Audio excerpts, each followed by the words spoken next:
Vamos a dar inicio a este último webinar de este mes. Bienvenidos a todos. Bueno, me presento, soy Daniela Santoyo, pertenezco al área de Core Experience, específicamente al área de soporte técnico, y el día de hoy nos va a estar acompañando mi compañero igual del área de Core Experience, soporte técnico, el ingeniero Joel Pacheco. Muy bien. ¿Quién es Core Solar? Bueno, somos una empresa con más de 7 años en el mercado, auténtica y apasionada por el planeta y por la gente, con el respaldo del Grupo CREI, un grupo sólido y exitoso de empresas mexicanas con más de 50 años en la industria de las construcciones y otros sectores, y pues en estos otros sectores entramos nosotros como distribuidores de equipo fotovoltaico. Algunos de nuestros reconocimientos, este año fuimos reconocidos por la EUPD Research, que somos un distribuidor autorizado, distribuidor confiable, que nos coloca pues entre los proveedores más confiables del sector fotovoltaico. Sí tenemos la certificación de proveedor sostenible del Pacto Mundial. Esta es una organización española y pues tuvimos el honor de recibir este reconocimiento. Recordarles que somos un centro evaluador avalado por la red Conocer, que además acredita a profesionales en el sector, ¿sí? ¿Qué ofrece la parte de Core Solar? Nosotros ofrecemos la parte de suministro, garantías, logística y almacenaje, que estamos cubriendo la mayor parte de la República. Ingenierías, nosotros los podemos apoyar a desarrollar correctamente sus proyectos, que parte del webinar de hoy vamos a tratar puntos importantes que pues realmente se ha estado trabajando con ustedes integradores, ¿sí? La parte de crédito y el programa de lealtad. ¿Cuáles son algunos de nuestros aliados comerciales? Pues somos aliados en Jinko, tenemos distribución directa con varias de las marcas más importantes del sector. Entonces, pues tengan la confiabilidad de que somos una empresa que trabaja directamente tenemos nosotros el acercamiento directo a todas las marcas, ¿sí? La parte de Core Experience, tenemos para ustedes diferentes sectores para que vivan una experiencia más amplia aparte del soporte. Sí, trabajamos los Empowering the Now, son eventos específicos para el crecimiento que conectan a profesionales con líderes de la industria. Esto se deriva a varias partes del estado. Cursos teóricos prácticos gratuitos de la mano de expertos y en colaboración con las mejores marcas. Los workshops, esos pues son imperdibles, ¿verdad? Los training season es la parte de las certificaciones y cursos especializados avalados por Red Conocer. Y pues la parte de los webinars online, que son capacitaciones para ustedes gratuitas, impartidas igual por expertos y por marcas líderes. ¿Qué ofrece el programa de recompensas? Bueno, si ya ustedes pertenecen a la parte de clientes, tenemos el programa de recompensas, que pues es acumular puntos y canjearlos por beneficios exclusivos para ustedes. Sí, pues ya dependiendo el nivel en el que se encuentren, son los puntos que ustedes acumulan y los pueden cambiar por premios. Sí, los premios van desde tarjetas de Amazon, pues programas para el diseño de instalaciones, herramientas, drones, cámaras termográficas. Tenemos también viajes para la Replus 2025, que es en Las Vegas. Creo que este año se intercambió por otro viaje a otro lado, pero pues igual se sigue respetando. Entonces, si quieren ustedes hacer acreedores a algún tipo de recompensa, acérquense con su asesor de ventas y él les puede platicar cómo pueden ustedes ir acumulando puntos. ¿Sí? ¿Qué eventos nosotros tenemos? Pues muchos saben que pertenecemos ya a la parte de Replus México. Somos un expositor que estamos firmemente ahí en las expos. Varios con nuestros colaboradores, ahí se firma la renovación de los acuerdos, y pues el imperdible Solar Fest, ¿sí? Quien ha tenido la oportunidad de acompañarnos, pues no nos podrán negar que es una experiencia única Es una fiesta que conecta las mejores marcas que nos patrocinan con ustedes, nuestros clientes. Y algunos de nuestros equipos pues podrán ubicar a algunos de sus asesores de venta. Y pues nuestros reconocimientos, somos la excelencia en marketing en parte de S5 y el 40% de crecimiento igual en esta parte gracias a ustedes, nuestros clientes que confían en nuestros partners. ¿Sí? La ubicación es de almacenes y oficinas. Estamos distribuidos por algunas partes de la República. Ustedes saben que el CEDIS está aquí en Guadalajara. Tenemos la bodega en Extipac y las oficinas corporativas están en Core Suites, ¿sí? En las villas panamericanas. Tenemos oficinas de almacenes en Bajío. Ahorita se está distribuyendo equipo a Morelia, Hermosillo y Culiacán. ¿Sí? Bueno, de mi parte no me queda nada más que invitarlos, se acerquen a nuestras redes sociales, ahí es donde ustedes se podrán estar enterando de eventos, de información importante. Linktree, pues también igual para que conozcan lista de precios, puedan cotizar para sus siguientes proyectos. ¿Vale? Entonces, pues muchas gracias y les dejo ahora con mi compañero. Gracias, Dani, por esa presentación.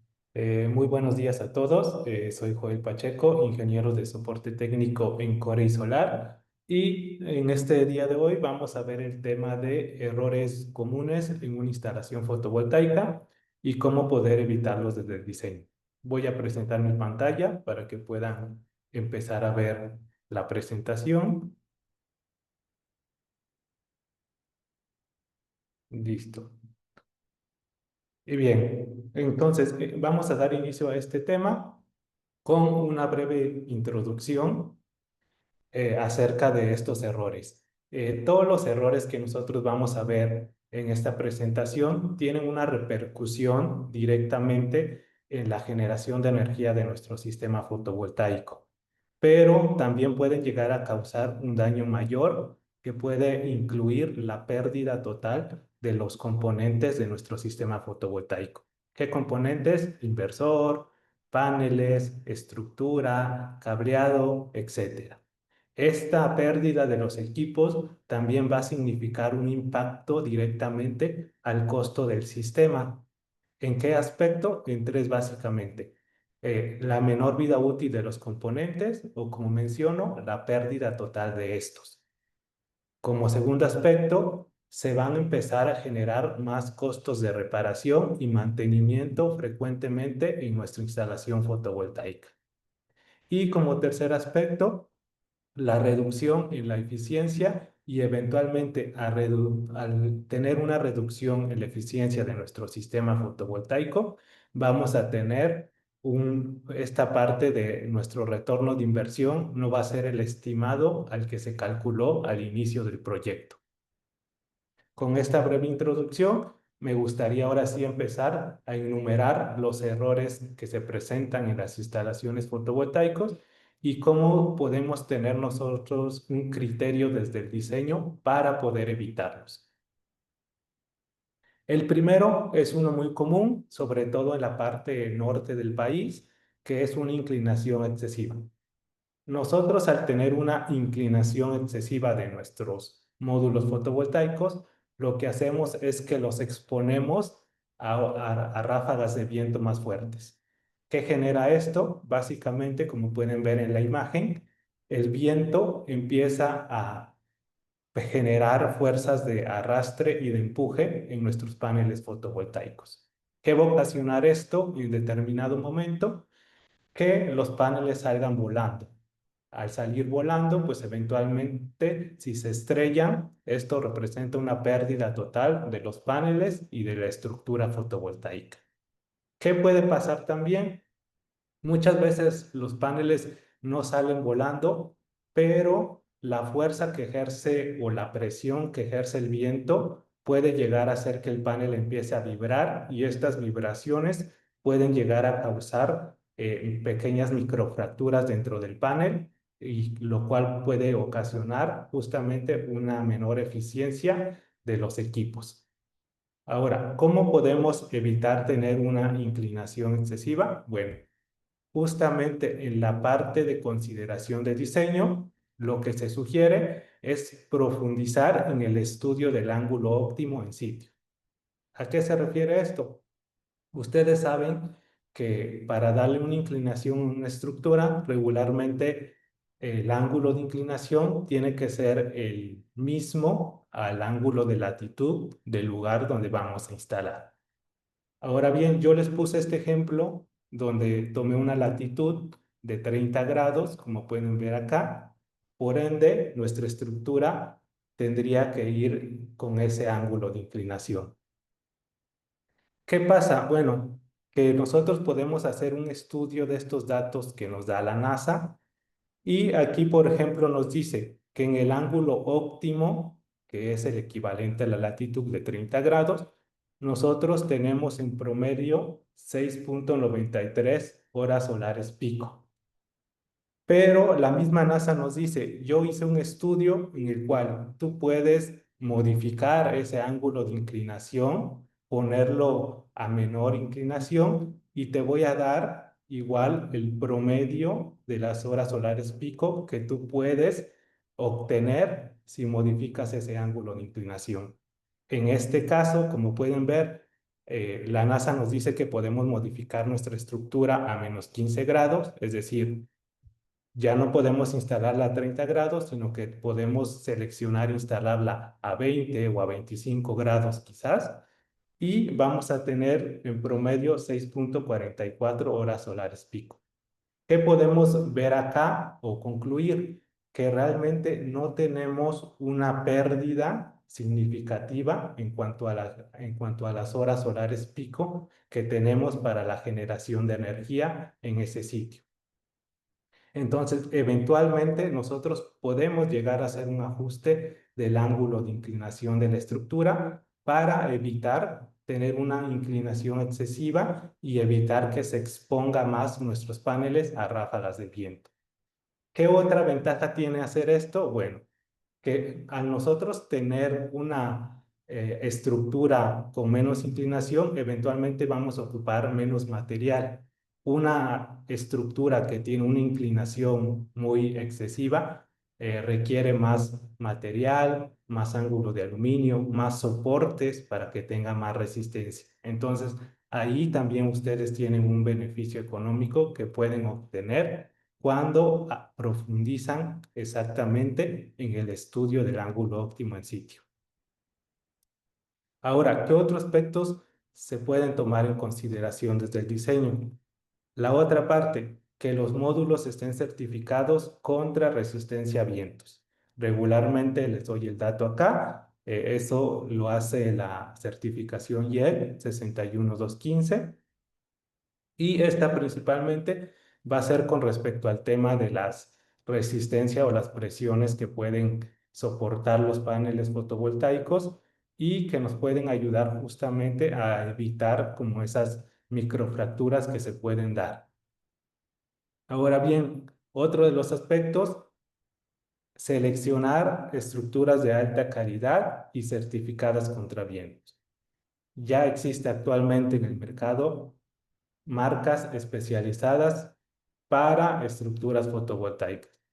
Como recomendación y como dato, evitémonos inventar nuestras propias estructuras, de esas que luego hacíamos con ángulo de aluminio y surco de aluminio de ese tipo industrial, porque eventualmente ese material no está ni diseñado ni certificado para instalaciones fotovoltaicas. Entonces, si ya existen las marcas en el mercado especialistas para proyectos fotovoltaicos, usemos esas.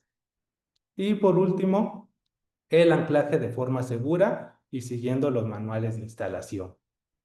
En este caso, este punto es justamente otro error que vamos a ver en la siguiente diapositiva, que es justamente un anclaje erróneo o deficiente en nuestra instalación fotovoltaica. Aquí va a haber tres aspectos que igual se van a notar mucho en este error. La primera, que si nosotros hacemos un anclaje erróneo, la estructura no va a tener la resistencia necesaria y ante algún tipo de evento climático muy fuerte, huracán o ráfagas de viento muy excesivas, la estructura se va a debilitar, los paneles van a salir volando y la estructura eventualmente va a tener daños mecánicos. ¿Qué significa eso? Igual, pérdida total de los equipos. Otro aspecto importante es que si nosotros no hacemos un anclaje correcto desde el aspecto de perforar de manera correcta, utilizar de manera correcta las herramientas, nosotros podemos llegar a dañar la superficie donde estamos instalando los paneles. Esto se ve principalmente en superficies de losa de concreto y eventualmente lo que causamos son grietas y eventualmente la debilidad de la resistencia mecánica que tiene el techo. Y otro de los aspectos más importantes y que es muy común va a ser la parte de las filtraciones de agua. Cuando nosotros no realizamos una impermeabilización correcta, vamos a tener a su cliente hablándoles constantemente para que solucionen este error. O bien, algo más grave, estas filtraciones de agua que pueden llegar a filtrarse, por ejemplo, en un techo de lámina, ya en un aspecto más industrial, pueden llegar a caerle a maquinaria o equipos que operan. ¿Qué significaría esto? Bueno, pues que esos equipos eventualmente terminen descomponiéndose. Y eso significaría también un problema grave tanto para ustedes como para el lugar donde se instaló el sistema. ¿Qué consideraciones hay que tomar en la parte del diseño para evitar estos errores? Justamente lo primero, preguntarnos en qué tipo de superficie vamos a instalar nuestro sistema fotovoltaico. Regularmente hay cuatro tipos de superficies que van a ser la más conocida, losa de concreto para sistemas pues, residenciales, tejados, que aquí en México no es muy común, pero se da. Tenemos también la parte de lámina trapezoidal y lámina engargolada, que esto ya es a veces para temas más industriales. Ahora bien, dependiendo del tipo de superficie donde nosotros vayamos a instalar nuestros paneles, vamos a seleccionar el tipo de estructura y el tipo de estructura nos va a dar justamente el tipo de anclaje e impermeabilización que debemos realizar para justamente evitar estos errores que se presentan ya cuando el sistema esté instalado. Como ejemplo, les puse en esta imagen de la derecha dos tipos diferentes de sistemas de estructura y anclaje. ¿A qué quiero llegar a esto? Lo mismo que les comentaba anteriormente. Si ya existen las marcas en la parte fotovoltaica especializadas, utilicémoslas. ¿Por qué? Porque estas marcas justamente ya están certificadas para diferentes pruebas y también en los manuales justamente nos indican cómo realizar el anclaje correcto y nos dice que esto ya, pues, dependiendo de la estructura que nosotros seleccionemos, ya incluye una parte de impermeabilización y que ya no requiere nada más. En estos dos ejemplos, por ejemplo, el de arriba es para esta parte de tejas y justamente la marca ya nos incluye este tipo EPDM que se llama regularmente, que es una ruedita que justamente nos ayuda a hacer una impermeabilización correcta de la estructura cuando anclamos. Y lo mismo sucede en la segunda, perdón, en la segunda imagen. En este caso, en una instalación de lámina trapezoidal, igual si seleccionamos una estructura certificada, esta misma nos va a dar el tipo de anclaje y nos va a dar el tipo de impermeabilización que se requiere. Y todo esto ya está certificado para funcionar de manera correcta y asegurar una instalación de calidad en nuestros proyectos fotovoltaicos. Ahora bien, vamos a pasar con el error número 3, que es sombreados por error de espaciamiento entre módulos fotovoltaicos. Este error sí tiene que ver más con un aspecto desde el diseño que hacemos de los arreglos que vamos a acomodar en sitio. Como pueden ver en la imagen, este error es muy común porque regularmente nosotros distribuimos arreglos, pero no nos percatamos de que la sombra que puede proyectar el primer arreglo puede impactar al siguiente arreglo. ¿Qué nos genera esto? Eventualmente, ustedes saben que si se sombrea un panel fotovoltaico de un arreglo, este en automático reduce la producción de energía de toda la string o de toda la cadena. Entonces, ahí tenemos una disminución considerable de producción de energía eléctrica. Y a la larga, ¿qué pueden ocasionar estos sombreados? Pues justamente pueden ocasionar daños internos en el módulo fotovoltaico. ¿Qué tipo de daños? Básicamente, la temperatura se empieza a aumentar dentro del panel y eso empieza a generar puntos calientes que pueden llegar a quemar la celda de los paneles fotovoltaicos. ¿Cómo podemos evitar esto desde la etapa del diseño? Justamente realizando, como pueden ver en la imagen izquierda, el cálculo de la distancia mínima a la cual nosotros debemos de colocar estos arreglos. Esta fórmula básicamente calcula la proyección de la sombra que nos va a dar el sol en la época donde el sol está a un nivel más bajo. ¿Por qué? Porque al estar en un nivel más bajo, la sombra se va a proyectar más larga. Si el sol está más alto, la sombra es más corta. Ahora, no es necesario que ustedes realicen un cálculo a mano o en libreta. Ya existen diferentes programas como PVSys, como Helioscope, como SketchUp, incluso donde se puede hacer el análisis de sombra y ustedes pueden llegar a calcular estas distancias para distribuir de manera correcta sus arreglos fotovoltaicos.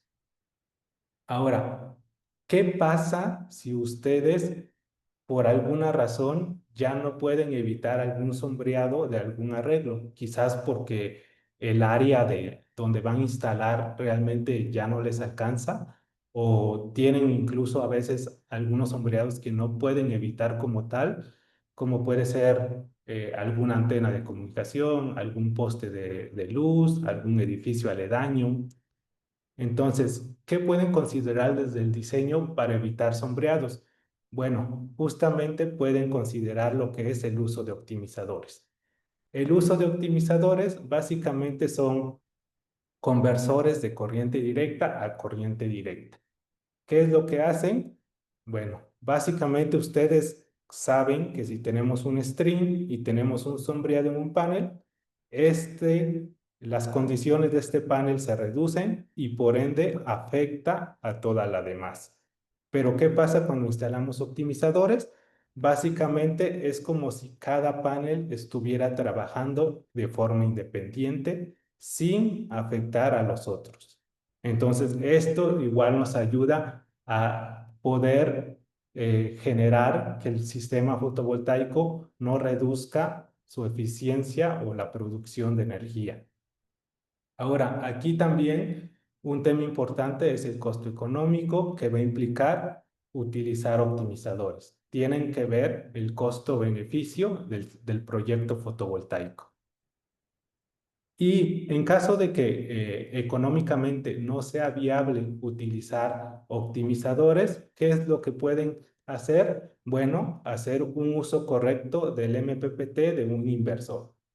¿Qué es el MPPT de un inversor? Básicamente es esta misma función que hacen los optimizadores, pero en un inversor. Y lo hace no a nivel módulo, sino a nivel string. Entonces, ustedes pueden tener también un arreglo de paneles que están conectados en serie, sombreados, y colocarlo a un MPPT independiente del inversor y las otras strings que estén en otras condiciones, por así decirlo, de manera óptimas, conectarlas a otro MPPT del mismo inversor, y de esta manera, como pueden ver aquí en las grafiquitas, este stream va a estar trabajando bajo sus propias condiciones sin afectar a las demás streams. Entonces, esto igualmente se traduce a una mayor eficiencia del sistema fotovoltaico.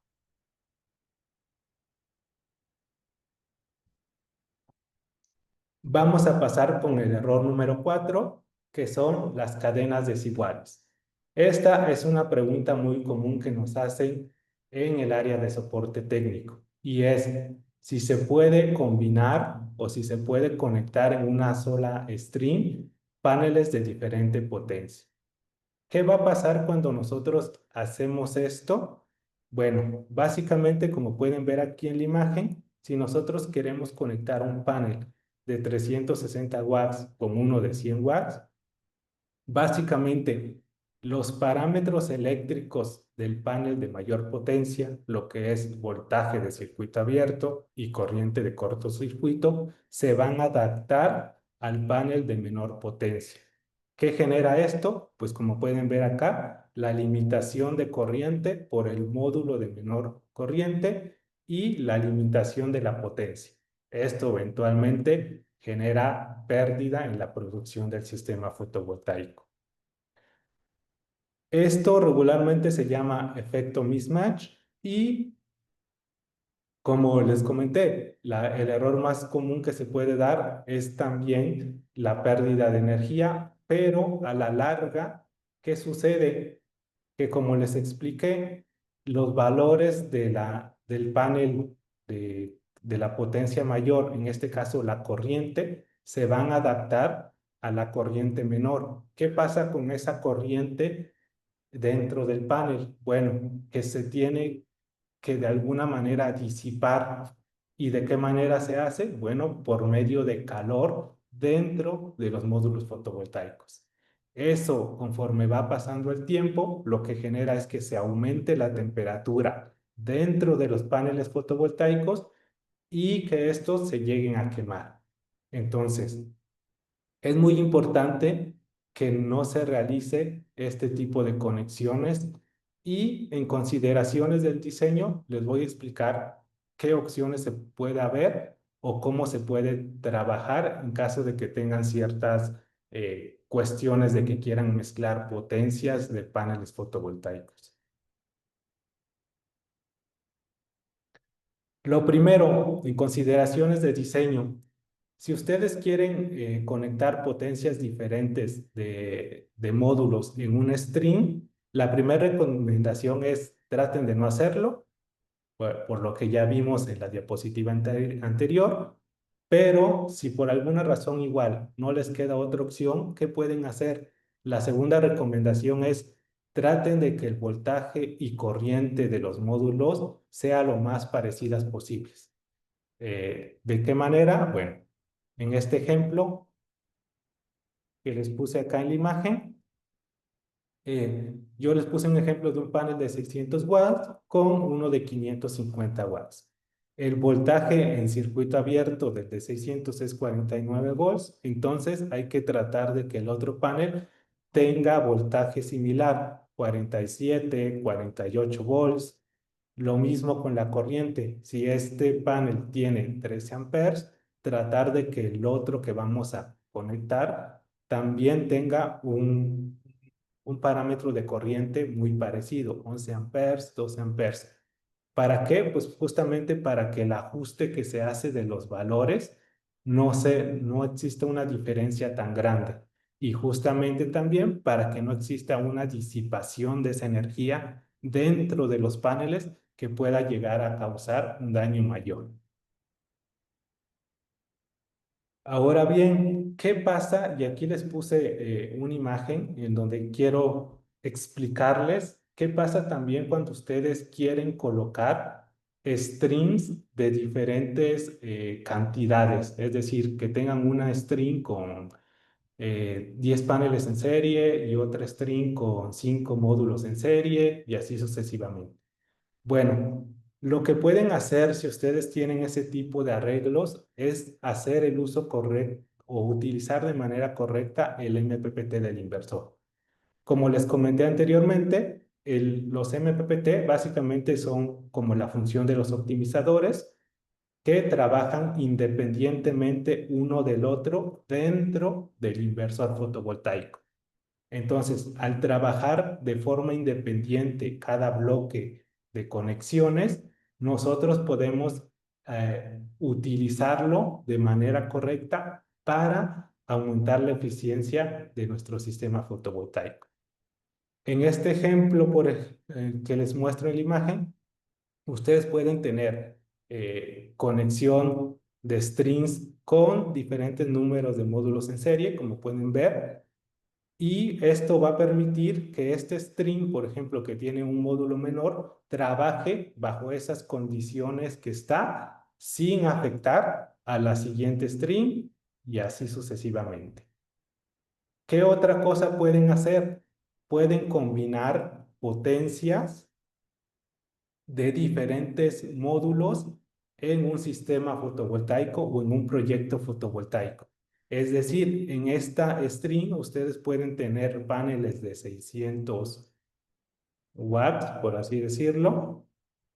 En esta segunda string ustedes pueden tener paneles de 500 watts. Y en este string ustedes pueden tener paneles de, no sé, 550 también, por así decirlo. Entonces, ustedes pueden hacer esto siempre y cuando esas configuraciones vayan en un MPPT independiente de cada inversor. Y como les recalco, como cada MPPT está trabajando de forma independiente dentro del equipo, este stream va a estar trabajando bajo los parámetros eléctricos de los paneles de 600 watts. Esta segunda stream va a estar trabajando bajo los parámetros de eléctricos que te dan los paneles de 500 watts. Y esta tercera stream igual va a estar trabajando de forma independiente bajo las condiciones que te den los parámetros eléctricos de todos estos paneles de 550. Entonces, en un mismo proyecto fotovoltaico, ustedes pueden combinar varias potencias siempre y cuando utilicen de manera correcta el MPPT del inversor. Les adelanto otras cosas que pueden hacer. Pueden igualmente colocar paneles con diferentes orientaciones, es decir, que este primer arreglo esté orientado, que no esté orientado al sur o que tengan una diferente orientación, ya que, como les comento, al estar trabajando de forma independiente, pues no va a afectar a las otras stream del sistema fotovoltaico.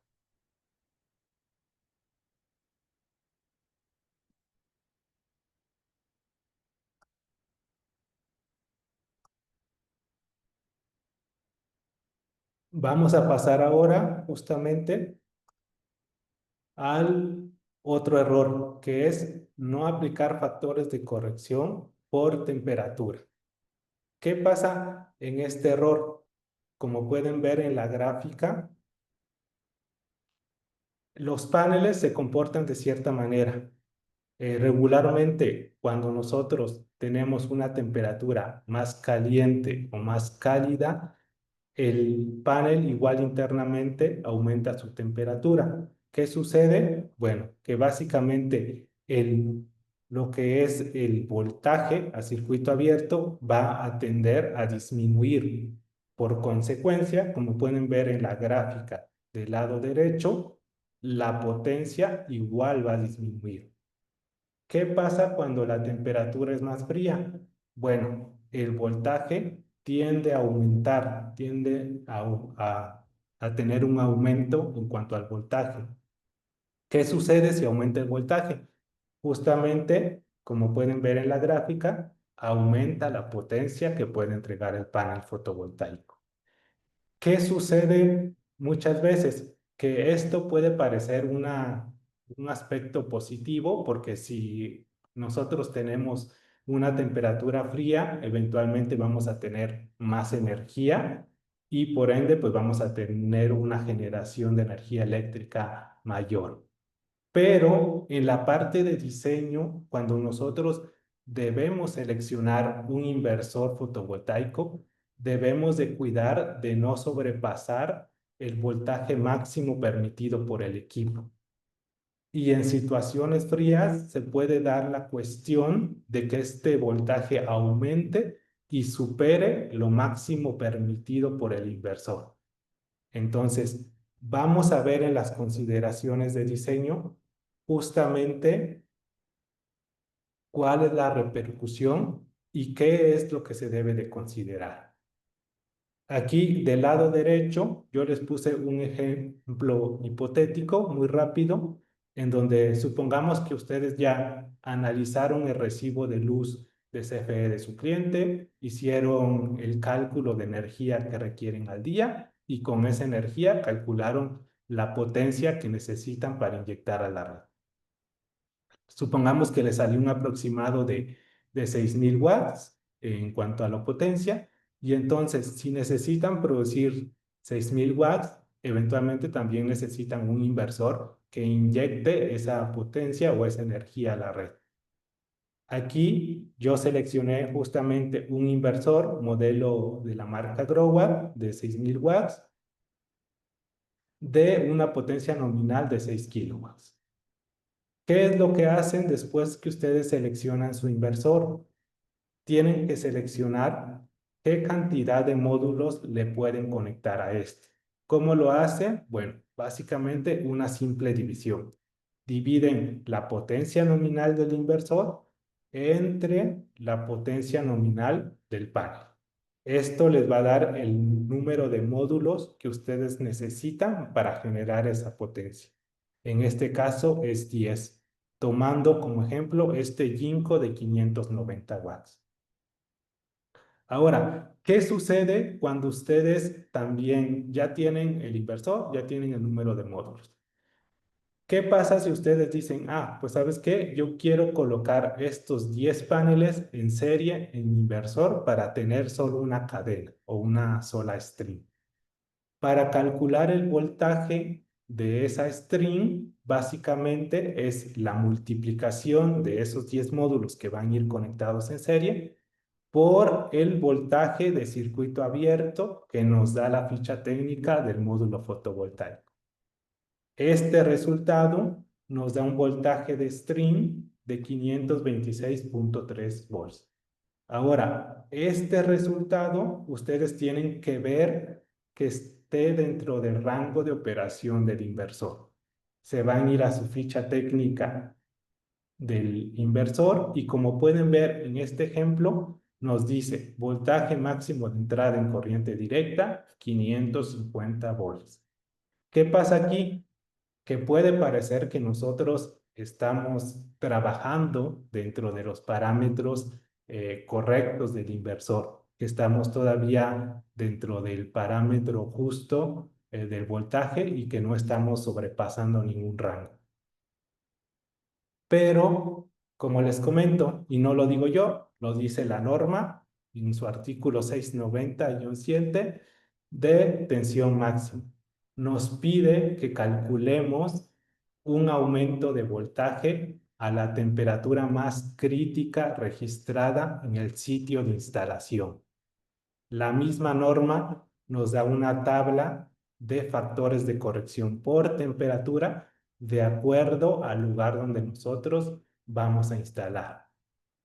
Supongamos que en este caso que estamos viendo, nosotros vamos a instalar en Durango, que en verano regularmente hace bastante calor, pero en invierno, ¿qué pasa? Se llegan a registrar temperaturas que van desde los 4 a los 0 grados o incluso menores a los 0 grados. Pongamos este ejemplo hipotético de que yo tengo en el sitio de instalación registrada una temperatura crítica menor de entre 4 a 0 grados. ¿Qué va a suceder? Bueno, que debemos de aplicarle a este valor que calculamos de voltaje del string, debemos aplicarle el factor correspondiente, en este caso 1.10. Si nosotros aplicamos este factor de corrección, como pueden ver, el voltaje se eleva hasta 578,93 volts en corriente directa.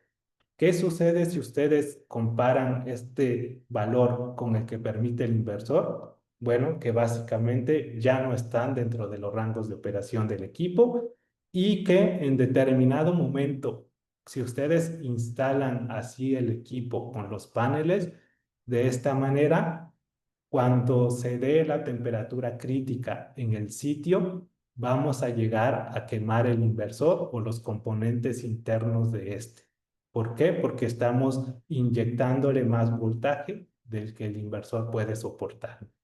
Entonces, recomendación, realicen la parte de los factores de corrección por temperatura cuando seleccionen el inversor fotovoltaico.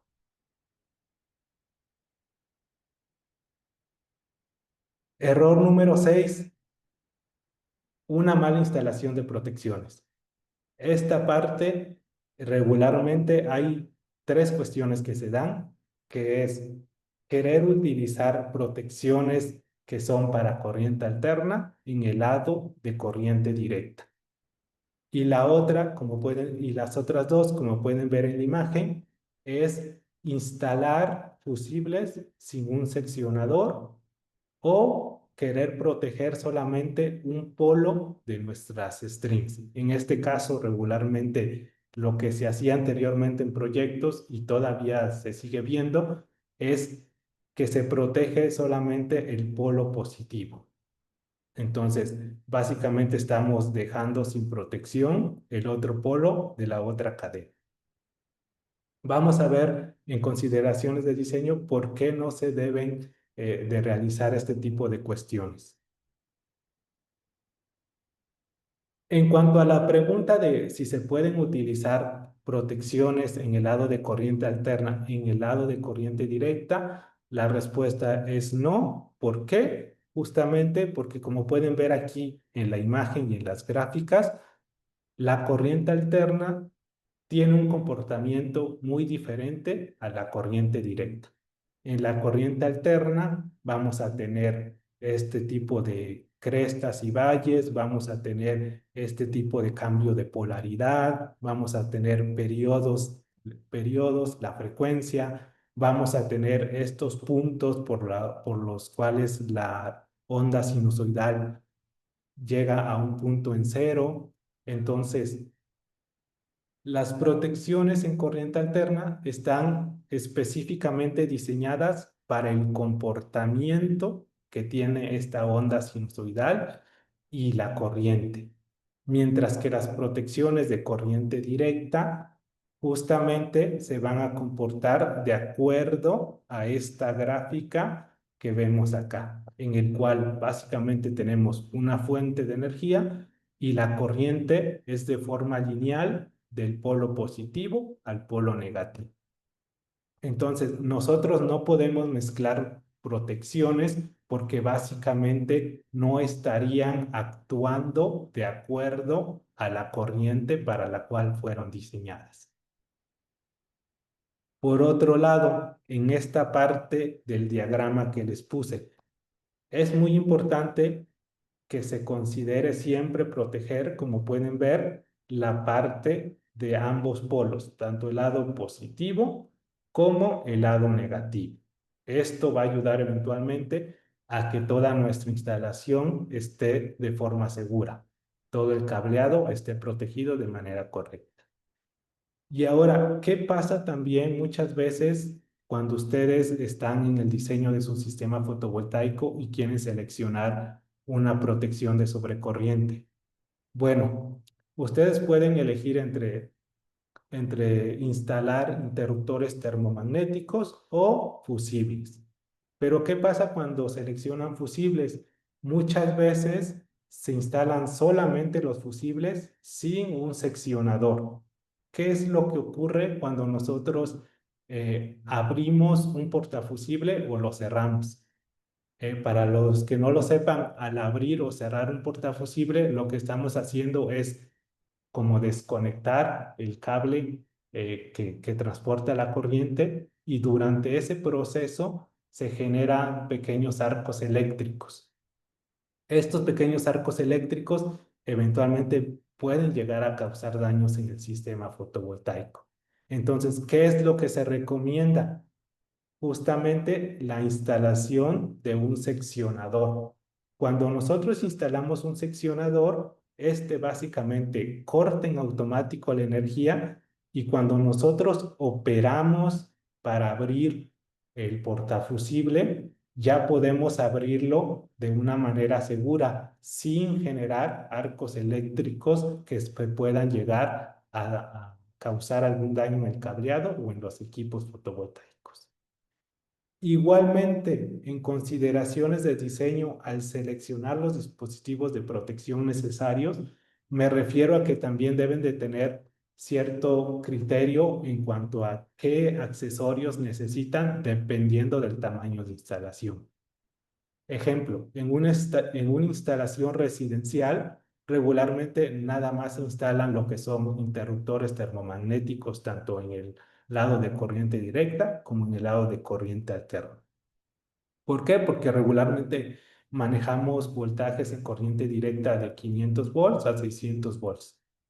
Pero en instalaciones más industriales, ¿qué pasa? Bueno, que ya estamos manejando voltajes de cadenas arriba de 1000 o 1500 volts. Entonces, aquí ya es necesario que no solo instalen interruptores de sobretensión, sino también de sobrecorriente. Es decir, aparte de la protección de sobrecorriente, los supresores de picos o de sobretensión. Y lo mismo, si ustedes deciden en lugar de interruptores termomagnéticos utilizar fusibles, recordar que deben de también instalar un desconectador de corriente directa para evitar justamente esos arcos eléctricos que se pueden generar cuando abrimos los portafusibles, ya sea para cambiarlos o para mantenimiento del sistema.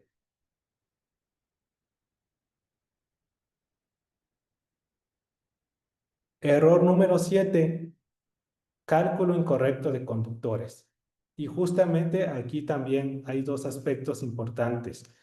El primero es sobredimensionar el conductor, es decir, seleccionar un calibre de cable más grueso que eventualmente va a implicar un costo mayor y que como pueden ver aquí en la imagen, muchas veces se selecciona un calibre de conductor más grueso, pero eso les va a implicar a la hora de la instalación que ustedes les cueste más trabajo maniobrar ese calibre, ya sea en tubería, ya sea en las cajas de conexión, incluso realizar ponchados con ciertas terminales, conseguir incluso la herramienta para realizar el ponchado de esas terminales.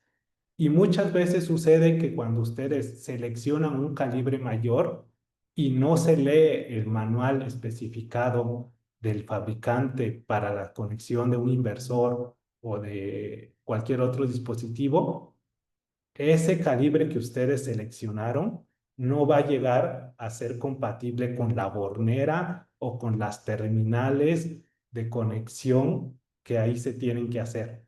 ¿Qué sucede? Pues que eventualmente van a tener que cambiar por completo el calibre de cable que tienen que usar.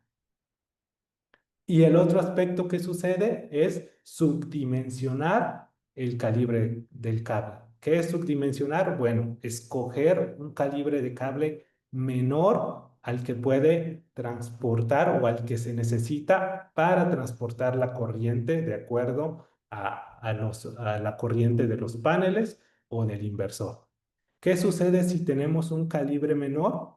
Justamente eso, al no soportar la corriente que transporta el cable, este se va sobrecalentando, el aislamiento puede terminar reduciéndose, calentándose y generando cortocircuitos dentro de toda la canalización o arcos eléctricos que eventualmente van a generar un incendio completo dentro de los paneles fotovoltaicos, dentro de las canalizaciones y de los equipos que estén presentes. Entonces, ¿qué consideraciones hay que tener en el aspecto de diseño para evitar estos errores? Justamente también hay que basarnos en la norma para el cálculo de la corriente y la selección de conductores.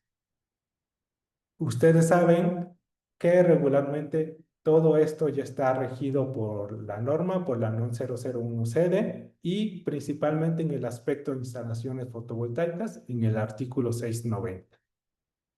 No voy a enfatizar mucho como en cálculos ni nada de eso para no hacer larga la presentación, pero sí recalcarles los dos principales artículos para cálculos de las corrientes de manera adecuada con base a la norma eléctrica.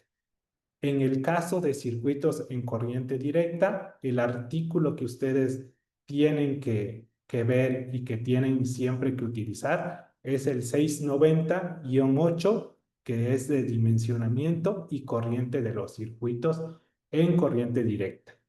Aquí vienen los factores de protección que ustedes deben de aplicar a la corriente que van a tener para seleccionar posteriormente tanto el calibre de cable adecuado como las protecciones. Regularmente ustedes ya saben que en todo circuito en corriente directa es la corriente de nuestros paneles por el 1.25 de seguridad, por otro 1.25 que es como de la parte de que está trabajando constantemente la parte de nuestros circuitos.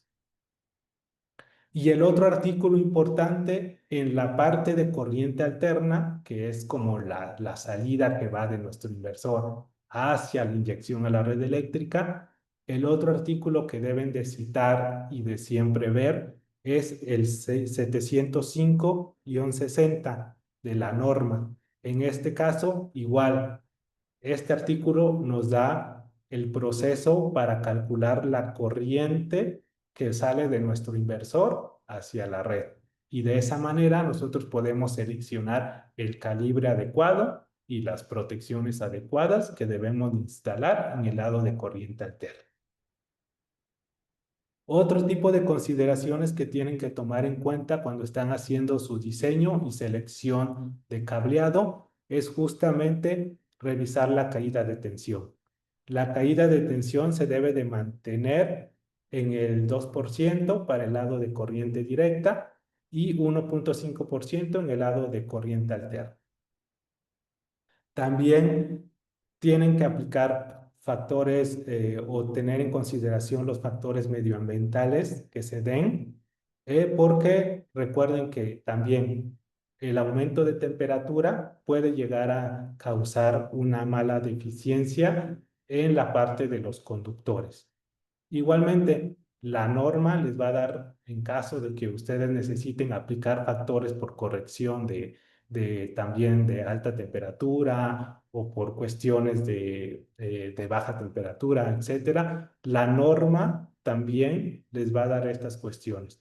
Entonces, como recomendación, siempre básense en el artículo 690-8 para la parte de cálculo de los conductores en corriente directa y para el lado de corriente alterna en el artículo 705-60. Esos son sus dos artículos que tienen que sí o sí manejar. En el error número 8 quiero hablar también de un tema muy común que es justamente la instalación errónea del electrodo de puesta a tierra. Y aquí principalmente me quiero centrar como tal en el electrodo de puesta a tierra, no como tal en todo el sistema de puesta a tierra, sino específicamente en el electrodo. ¿Qué pasa con la parte de la instalación de una tierra?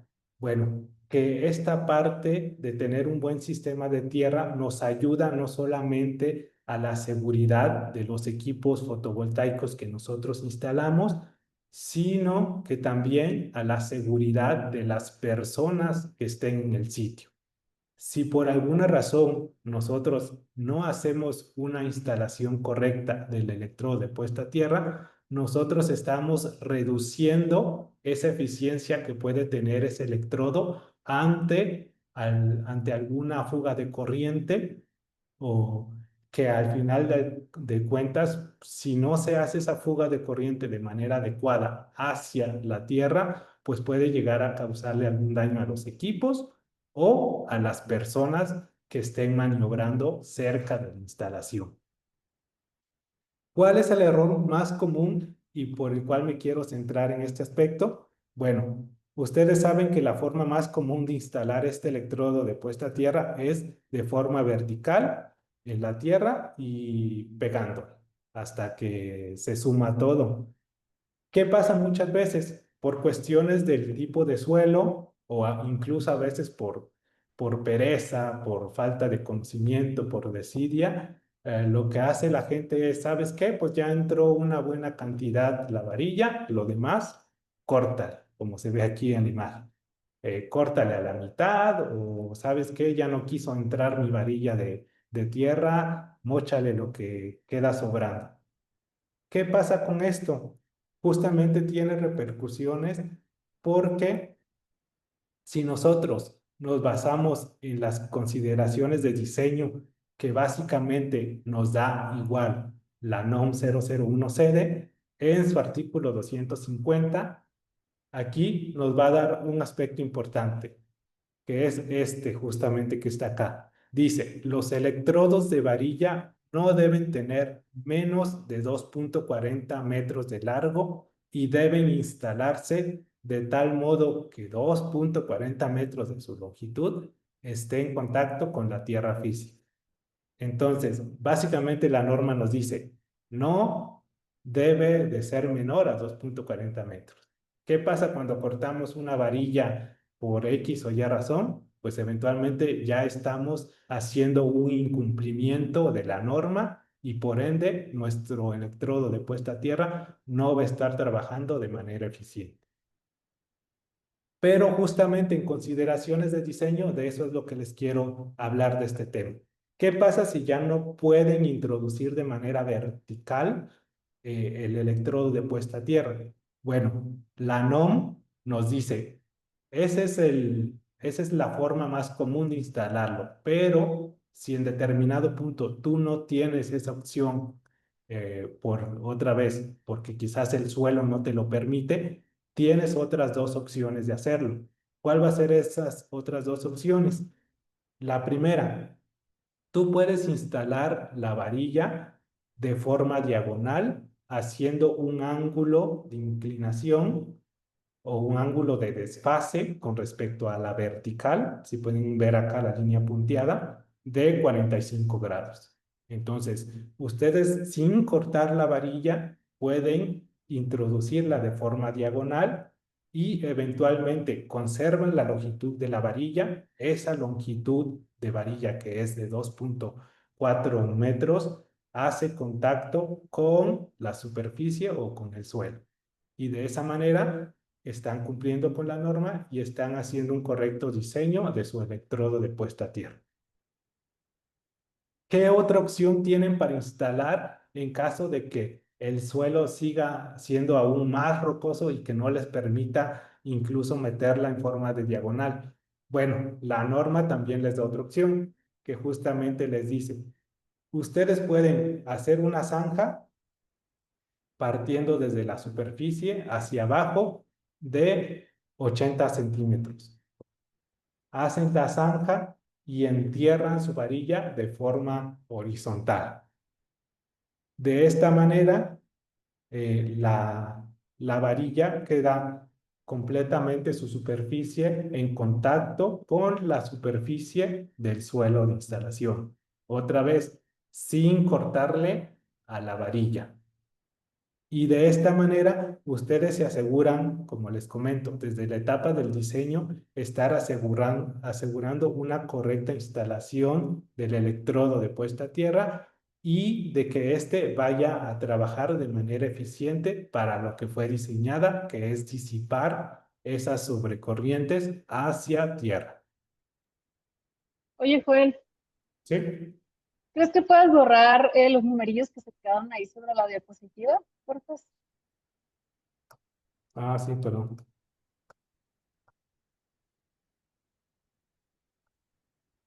Listo. Listo, gracias. Sí, una disculpa, no me había dado cuenta. Va.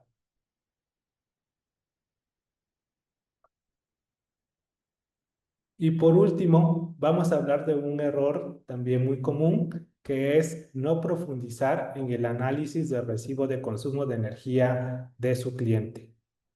Ustedes saben que el proceso más común para realizar como un proyecto fotovoltaico es tener el recibo de luz de CFE, sacar un promedio de consumo al día y bajo ese consumo al día que nosotros requerimos, calculamos la potencia fotovoltaica de nuestro sistema. Pero muchas veces es más factible que nosotros analicemos, como podemos ver aquí en la imagen, los gráficos de consumo y los gráficos históricos de cómo es el comportamiento de consumo de nuestro cliente. ¿Por qué? Porque puede ver que por temporadas, ya sea quizás justamente en esta temporada de verano, cuando hace mucho calor, quizás su cliente tiene varios mini splits que se van encendiendo varios tiempos de horas de uso y eso aumenta el consumo de energía. O incluso justamente en algún tipo de negocio que quizás por temporadas tienen más demanda de su producto. Entonces, al tener más demanda de su producto, quizás necesitan eh, poner en operación más tiempo su maquinaria, trabajar horas extras, etcétera.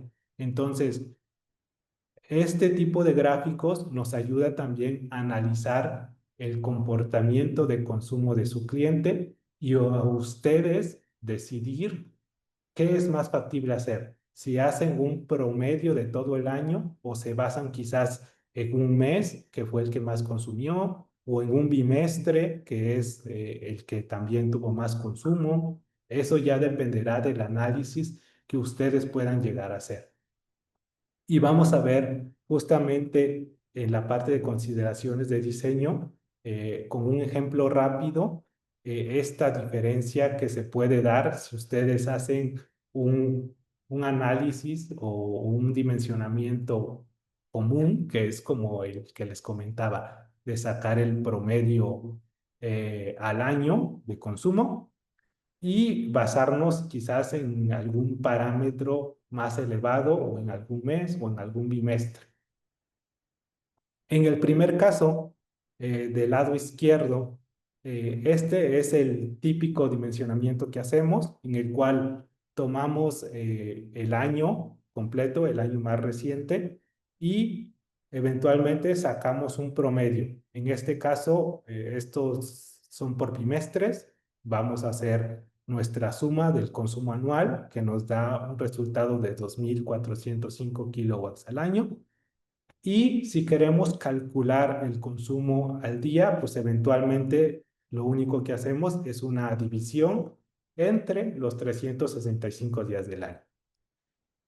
Eso nos va a dar como resultado 6.5 kilowatts hora día.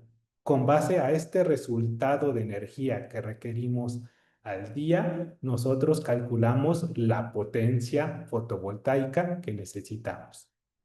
En este caso hipotético también que les puse, si nosotros tomamos esta energía y la dividimos entre un promedio de 4.5 horas solares pico que tengamos en sitio, nos va a dar un resultado de una potencia pico fotovoltaica de 1.4. Ahora bien, ¿qué pasa si en lugar de tomar todo el promedio al año, nosotros nos basamos justamente por análisis en el consumo más elevado o en el periodo en el cual hubo más consumo de energía? Bueno, si nosotros realizamos este cálculo con base a este consumo, Por ejemplo, aquí yo tomé este bimestre que es de mayo 24 a 19 de julio, que tiene un consumo de 574 kilowatts hora. Para sacar el consumo al día, pues ya dividiríamos entre lo que es 60 días, porque es un bimestre, y nos da un resultado de 9.5 kilowatts hora al día. ¿Qué sucede? Que si ustedes se dan cuenta desde aquí, ya pueden ver que hay una gran diferencia entre los consumos de energía. Ahora, si calculan la potencia fotovoltaica que necesitan, utilizando también los mismos 4.5 horas solares pico que en promedio pueden tener en ese día, les va a dar como resultado que necesitan una potencia fotovoltaica de 2.5 kilowatts pico. Entonces, como se pueden dar cuenta, dependiendo del análisis que hagan ustedes de consumo de energía, también puede ser el tamaño del sistema fotovoltaico que necesite. Y eventualmente, muchas veces va a ser mejor tomar los valores más elevados para asegurar que el sistema fotovoltaico esté generando esa energía durante esos periodos a que dejarlo quizás en un promedio anual, porque durante esos periodos, pues eventualmente el sistema va a estar consumiendo de la red en lugar de inyectar. Entonces, si toman quizás los valores más altos registrados, y se aseguran de que el sistema fotovoltaico genere esa energía, eventualmente cuando su cliente no consuma tanto, pues eventualmente van a tener la ventaja de que la energía generada sí se va a poder estar inyectando a la a la red eléctrica, perdón, teniendo así pues un beneficio tanto para el cliente como para la parte de su sistema fotovoltaico. Entonces, aquí sí quiero recalcar mucho que es una consideración de diseño y de criterio también propio en cuanto a la cuestión y diseño de ingeniería. Ya ustedes, en base al recibo que les pasen, podrán hacer un análisis más complejo y decir, ¿sabes qué? Yo veo que mi cliente tiene consumos muy similares, entonces sí puedo hacer un análisis de promedio al día del año. Pero si quizás ustedes ven que en los datos tienen variaciones como estas, que de repente tienen 170 kilowatts hora al día de consumo o 186 y de repente ese consumo, ¡pum!, se eleva hasta 574, pues bueno, ahí ya puede entrar un poco el criterio de ustedes y decir, ¿sabes qué? Pues no, mejor me baso en los picos de consumo. Y como les comento, esta parte pues eventualmente les va a ayudar a hacer un sistema fotovoltaico pues más eficiente y que esté inyectando la energía adecuada en base a lo que consuma su cliente.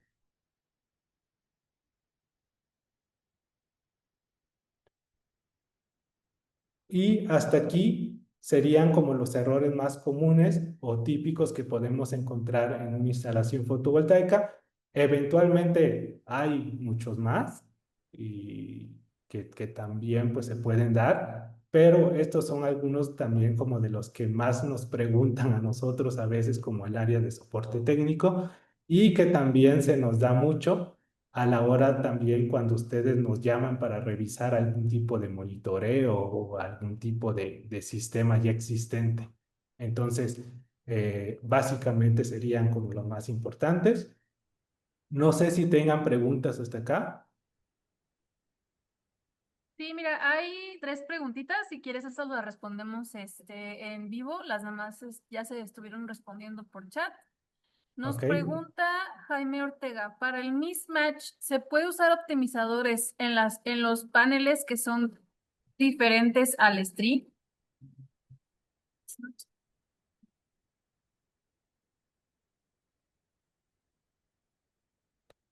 Sí, podrías utilizarlos, pero Justamente también tiene que ver, te digo, esta parte económica, o sea, sí los puedes poner y es como al final de cuentas lo que va a hacer el optimizador es que cada panel pues va a estar trabajando pues sí, independientemente y vas a estar pues justamente como que el panel de mayor potencia pues no se va a reducir tanto la eficiencia con respecto al de menor. Ahora bien, pues realmente ahí tendrías que ver si te conviene económicamente, como mencioné, porque pues no sé cuántos paneles planees combinar y porque pues eventualmente tendrías que ponerles optimizador a cada panel o si nada más vas a agregar quizás un panel eh, de una potencia diferente a una string ya existente quizás no te convenga tanto. Entonces, sí lo puedes hacer sin ningún problema, pero ahí tienes que ver como los aspectos también económicos. Claro. Nos pregunta aquí Hugo Coello, ¿es recomendable usar un factor de corrección del 1.20 o es mejor optar por analizar el artículo 690-7? En realidad es recomendable que siempre se basen en la norma. También, esto también tiene que ver con una pregunta muy similar que nos hacen cuando, por ejemplo, en sus proyectos tienen una UVIE. Regularmente las UVIE pues se basan en la norma.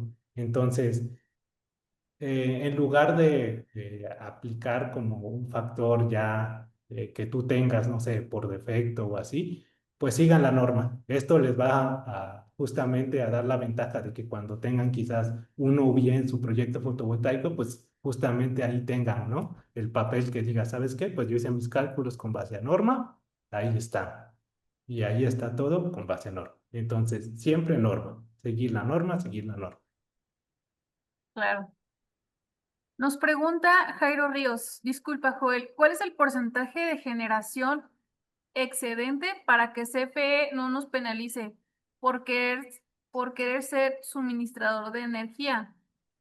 A ver, disculpa Joel, ¿cuál es el porcentaje de generación excedente para que CFE no nos penalice por querer ser suministrador de energía? Mm, No entiendo muy bien esa pregunta. No sé Sí, no, si, no quedó muy clara. Igual, por quizás, favor, ajá, ajá. dime. No sé si se está refiriendo como a la parte de quizás de una tipo función cero export, en donde eh, puedes quizás limitar la corriente, pero si por alguna razón como la precisión del medidor de energía no bueno, más bien no es al 100% precisa y se escapan ciertos porcentajes de energía a la red, te puede penalizar CFE. No sé si se refiere a eso, la verdad, o sea, no. Igual, Joel, en la siguiente diapositiva, pues están los números del soporte. Si igual quieren revisar un tema en específico, les vamos a proporcionar los números, tanto del mío como el de Joel, para que igual, si tienen alguna pregunta adicional o muy puntual, lo podemos revisar personalmente sin ningún problema. Nos pregunta Laura, buen día. ¿La varilla de tierra que se instala es para aterrizar las tierras de corriente directa o esta se debe unir con el sistema de tierra existente? Ok, esa es muy buena pregunta. Aquí hay dos cuestiones. Actualmente, por ejemplo, en sus estándares de competencia, ya sea el 1181 o el 586, se sugiere mucho que exista un electrodo de puesta a tierra específico para el sistema fotovoltaico y otro, el ya existente en la instalación eléctrica de la vivienda, que es el que está conectado al medidor y al interruptor principal. Ahora bien, realmente todas las partes metálicas, y esto también te lo dice la norma, todas las partes metálicas deben de ir conectadas entre sí sin que haya seccionamiento o algún tipo de separación. Entonces, independientemente de que tú instales una varilla de puesta a tierra para tu sistema fotovoltaico, lo que se recomienda es que esa varilla también existente que tú agregaste también vaya conectada a a la varilla de tierra general que ya estaba en instalación eléctrica. Es decir, los dos electrodos deben de estar unidos. ¿Para qué? Porque pues así aseguras que toda la parte metálica, tanto del proyecto fotovoltaico como de la instalación eléctrica de la casa, lleven una continuidad en caso de alguna falla. Así es. Muy bien, bueno, creo que son todas las preguntas. Igual, como les comentamos, si alguien tiene alguna otra duda, muy puntual, aquí les vamos a proporcionar los números. Y pues nada más a mí me queda finalizar que pues este tipo de situaciones o de errores que se pueden presentar durante las instalaciones pueden ser corregidas y pueden ser evitadas durante nuestra instalación contando con certificados. Sí, entonces no me queda más que recordarles que nosotros Corey Solar somos un centro evaluador que pues pueden ustedes contar con la certificación adecuada para tener instalaciones de calidad. Sí, igual toda la información de nuestros próximos cursos la pueden encontrar en nuestro canal de difusión. Entonces, sigan nuestro canal, sigan nuestras redes sociales, ahí es donde generalmente estamos subiendo, donde vamos a estar subiendo toda nuestra información. ¿Sale? Muy bien.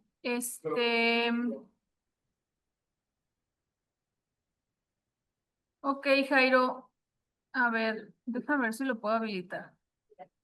Es que aquí nos pregunta Jairo Ríos si se puede habilitar el micrófono para poder explicar mi pregunta.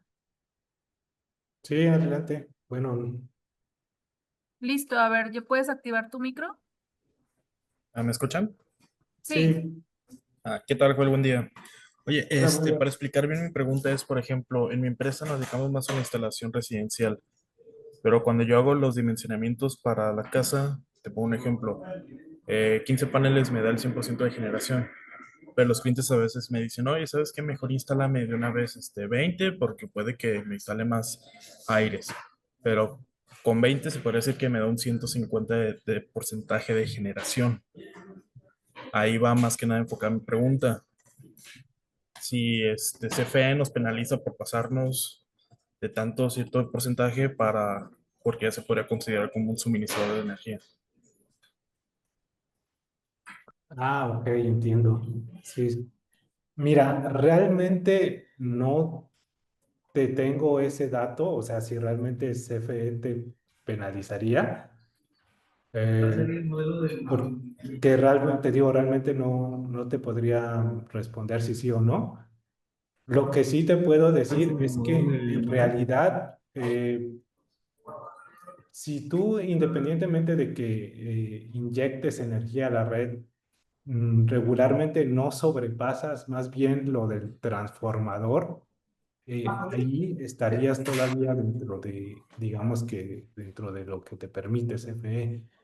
Entonces, realmente es como si fuera un proyecto interconectado, simplemente sobredimensionado, y la energía eléctrica sobrante pues se va a estar inyectando a la red. Pero Aquí, pues para poder saber tendría que hacer una solicitud de presupuesto para ver si el transformador de esa zona soporta. exacto, exacto. Ok. Sí, sí, te digo, justamente así como tengo el dato de si te penaliza, no estoy seguro porque te digo, dependerá mucho también de la capacidad que tiene el transformador. Digo, si es un sistema interconectado muy pequeño, yo creería que no, pero pues no, realmente no estoy seguro. Quizás podemos investigar ese dato más a fondo para pues, poder darte una respuesta. Ok, va. Muchas gracias, Juan. Va, muchas gracias. Sí, gracias a todos por su asistencia. Muchas gracias, Joel. Espero que haya sido para su conocimiento. Igual esta presentación se les compartirá por correo. Ya muy pronto se los estaremos haciendo llegar. Muchísimas gracias a todos. Que tengan buen día.